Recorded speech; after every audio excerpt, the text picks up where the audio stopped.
4차 산업의 대표주자 중 하나로서 드론과 하늘을 나르는 자동차 등 개인용 비행장치의 기술은 끊임없이 발전하고 있습니다. 막히는 출퇴근길, 꽉 막힌 아래 도로를 바라보며 도심 상공을 한순간에 가로질러 나르는 에어택시를 부르는 날도 머지 않았는데요.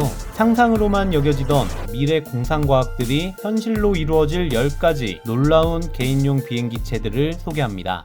호주에서 첫 유인 비행에 성공한 콥터팩은 어깨에 맨 배낭에 둥근 모터 2개가 연결되어 있습니다. 모터가 작동되면 사람이 마치 헬리콥터처럼 공중으로 떠오르는데요. 이 남자는 마치 인간 드론이 비상하는 듯한 모습으로 약 15m 상공에서 40초가량을 비행했습니다. 이 콥터팩은 항공기, 우주선 등에 사용되는 탄소 섬유 소재로 만들어져 매우 가볍고 충전식 배터리팩과 약 90cm인 2개의 로터, 손에는 조이스틱과 같은 컨트롤러를 통해 방향과 고도 등을 조절합니다. 개발사는 아직까지 콥터팩의 최대 고도와 최대 속도, 완충 시 최대 비행 시간 등은 밝히지 않고 있어 상용화는 미지수인데요. 세부 기술 또한 알려진 바가 없고 로터 하나에 문제가 생겼을 때 상당히 위험할 수 있다는 우려도 있습니다만 언젠가 인간을 자유롭게 날 수 있도록 하는 과정이라고 할 수 있겠습니다.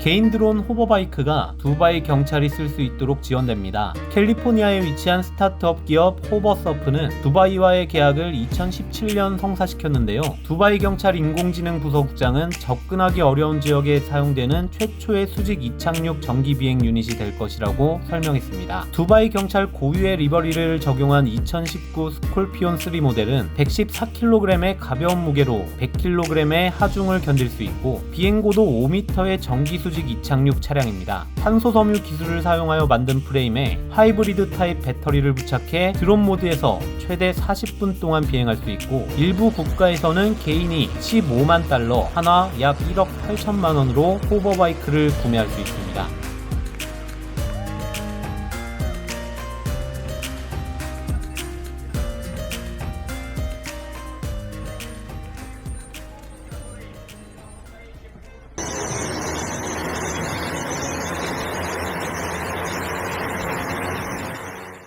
스타트업 리프트 에어크래프트의 매트 체이슨 CEO는 1인용 드론 헥사가 머지않은 시일 내에 도심의 새로운 교통대안이 될 것이라고 확신합니다. 현재 레저용 관광객을 타깃으로 비행 중인 헥사는 국가별 규제가 심해 교통수단으로 허용하지 않고 있지만 이 기술에 대한 대중의 신뢰가 구축되면 머지않아 사람들은 이 비행체를 새로운 교통수단으로 이용하길 원하게 될 것입니다. 헥사는 오픈된 공간에서 낮 시간에만 운영할 수 있고 스포츠와 레크리에이션 목적으로의 사용을 제한하는데 따로 조종사 면허 없이 가상현실 시뮬레이션을 통한 1시간의 교육만 받으면 조종 자격이 주어진다고 합니다. 탑승객은 비행체 내부의 증강현실 화면을 통해 안전정보를 실시간으로 확인할 수 있고 비상사태가 발생할 경우 지상 관제사가 조종권을 강제로 인수해 원격으로 조종합니다. 헥사는 시속 96km의 속도로 비행할 수 있고 무게는 약 200kg의 1인승 비행체로 조종사가 조종을 멈추더라도 고정된 장소에서 맴돌고 배터리 용량이 일정 수준까지 내려가면 자동으로 출발 지점으로 돌아오도록 설계되었습니다.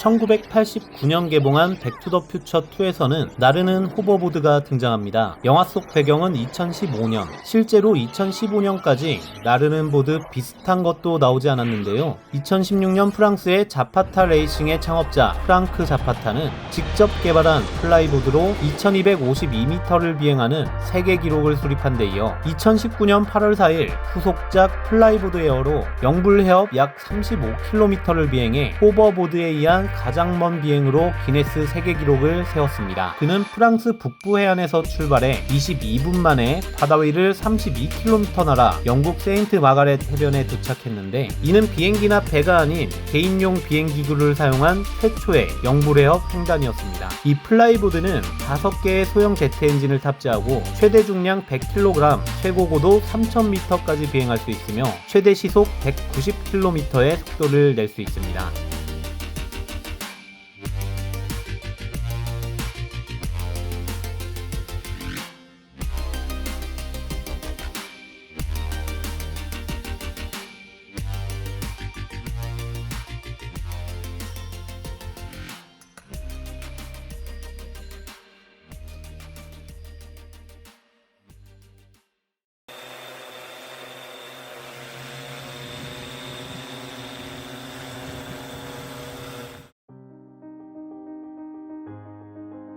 캘리포니아 실리콘밸리에 본사를 둔 오프너는 9년의 개발 끝에 2018년 7월 세계 최초의 초경량 전동식 고정익 수직 이착륙 항공기의 첫 양상 제품을 공개했습니다. 이 항공기의 이름은 블랙플라이. 2011년 10월 5일 캐나다의 작은 마을에서 창립된 이 스타트업은 2014년 9월 회사명을 오프너로 변경하며 대부분의 사업을 캘리포니아의 실리콘밸리로 이전하며 가속화된 개발 일정으로 이 항공기의 개발을 완료했습니다. 이 블랙플라이는 기존 전기 자동차보다도 에너지 소모량이 적고 순항 비행 시 고속도로를 달리는 자동차보다 낮은 72dB 수준의 소음밖에 나지 않습니다. 태양광 패널을 이용해 25분 만에 배터리 용량의 80%가 충전되며 시속 128km 이상의 속도로 64km의 거리를 비행할 수 있습니다. 뿐만 아니라 무력을 지닌 동체 구조로 물 위에서도 뜨고 내릴 수 있는 능력까지 있는데요. 이 기능은 현재 개발 중인 수십 가지의 개인용 수직 이착륙기 중에서도 오직 키티호크 플라이어와 블랙플라이만 갖춘 기능입니다. 크루즈 컨트롤과 이착륙 어시스트 시스템, 자동 호버링 같은 사용자의 편의와 안전을 고려한 다양한 첨단 기능들까지 갖추고 있는데, 최근에는 한 어린이가 조종 요령을 익히는 모습을 보이기도 하며 까다로운 조종 훈련을 받지 않은 초심자라도 무리 없이 사용할 수 있을 만한 진정한 개인용 수직 이착륙기라고 할 수 있습니다.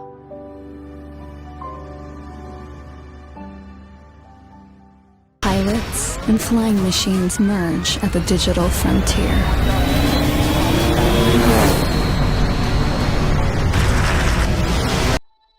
플라잉카 시장이 서서히 결과물을 선보이며 경쟁에 불이 붙은 가운데 최근 호주의 스타트업 알리우다는 모터스포츠의 신세계를 열 에어스피더 MK3의 티저를 공개했습니다. 에어스피더는 사람이 탑승해 조종하는 1인승 레이싱 드론이 될 것인데, 현재 원격으로 비행하는 무인 드론 형태로 최고 출력은 130마력, 최고 속도는 시속 120km, 100km까지의 가속은 2.3초 만에 끝이 납니다. 유인 형태의 개발을 마치고 나면 더 빠른 속도를 낼 수 있을 것이라고 하는데, 그 성능은 현재 최고 속도가 시속 225km로 제한되는 포뮬러 2보다 더 월등한 성능일 것이라고 전문가들은 입을 모았습니다. 알리우다는 2022년 유인 드론 레이싱 대회를 열 예정인데요. 올해 말부터 10대의 에어스피더를 각 드론 레이싱 팀에 공급할 계획으로, 공급할 제품은 양산형인 MK4로 알려져 있습니다. 배터리 용량으로 인해 제한된 경주는 자동차 레이싱과 같이 피트 스톱을 통해 배터리를 빠르게 교체할 수 있는 시스템까지 개발했으며, 혁신적인 디자인으로 F1 머신과 유사한 헤어핀 턴이 가능하고 수직 상승을 통해 다이나믹한 하늘 서킷을 비행하게 될 것입니다.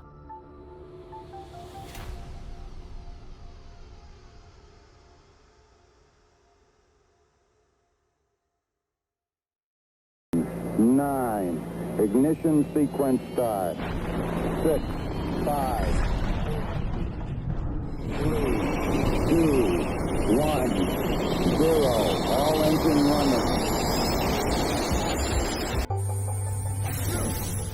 제트팩은 일반적으로 등에 착용해 가스 또는 물을 뿜어내면서 추진력을 얻는 1인용 장치들을 모두 일컬어 부르는 말입니다. 이 제트팩의 개념은 1920년대 공상과학 소설에 처음 등장해 이후 과학기술의 발전으로 1960년에 현실화되면서 사람들에게 주목을 받기 시작했는데요. 하지만 기술력의 한계로 인해 미군에서 개발한 벨로켓 벨트의 채공 시간은 21초, 항속거리는 250m에 불과해 멋진 장난감 이상을 벗어나지 못했는데 마침내 미군 특수작전사령부는 2016년 제트팩 에비에이션사와 개발 계약을 체결했습니다. 공급 대상 제품은 6개의 소형 제트 엔진을 단 JB-11 제트팩으로 채공 시간 10분, 최대 속도는 시속 약 200km, 최대 비행 고도는 4,500m로 드디어 제트팩이 상용화에 이르렀다고 평가된 JB-10 모델의 개량화 모델로 현재 위험 상황에서의 에어백, 낙하산, 이젝션 등의 긴급 구제 체계 구축을 위한 연구만이 남아 있습니다.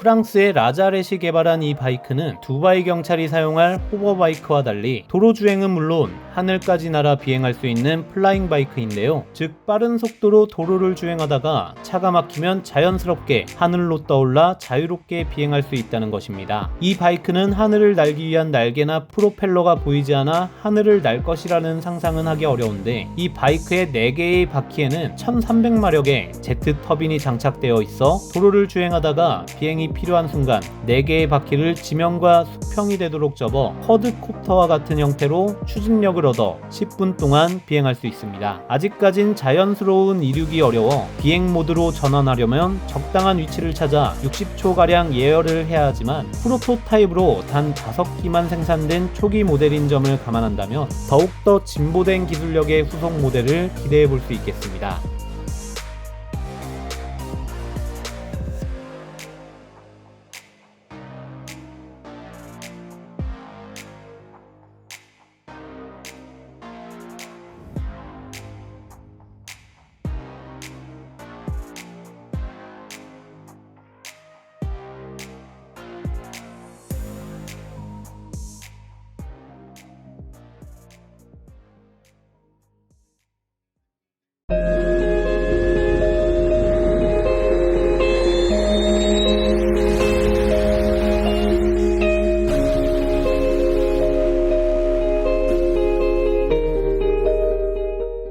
(2016년부터) 하늘을 나는 방법을 연구한 영국 발명가 리차드 브라우닝. 그는 그래비티 인더스트리라는 회사를 세우고 본격적인 비행슈트 개발에 착수했습니다. 그는 2017년 10월 2일 팔과 다리에 제트 엔진을 장착한 제트슈트를 입고 시속 51km로 날아 기네스 기록을 세웠는데요. 이 제트슈트는 우레탄과 유리섬유 등으로 만들어져 1000마력의 미니제트 엔진 5대가 팔과 허리 부분에 탑재되어 있으며 최고 속도 51km, 고도 3658m의 하늘을 날 수 있습니다. 마치 아이언맨 슈트처럼 날아다니는 이 슈트는 영국 해군에서도 군사훈련에 테스트되기도 했는데요. 보트에서 이륙해 고속으로 비행해 선박에 안정적으로 착륙하는 모습까지 공개되고 비행 중 사격이 가능한 로봇팔 시스템까지 개발을 완료했지만 인화성이 강한 제트 연료를 탑재한 상태로 저공 비행을 하는 데다 항공기에 비해 속도까지 느려 기본 하기에도 쉽게 당할 가능성이 크기 때문에 실전에 투입될 수 있을지는 다소 미지수입니다.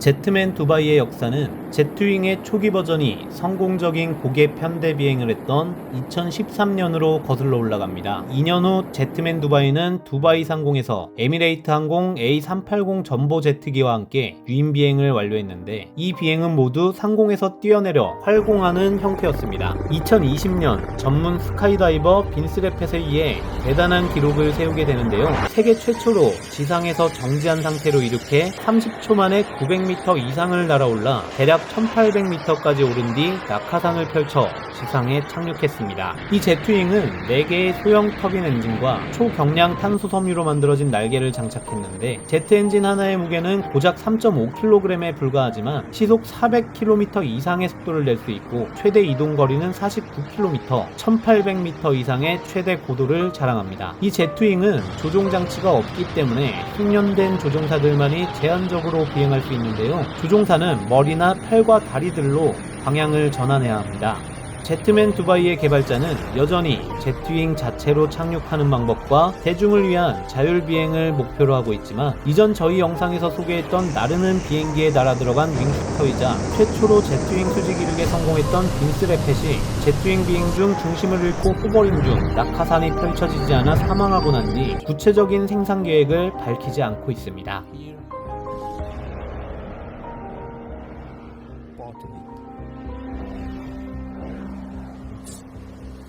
Beautiful.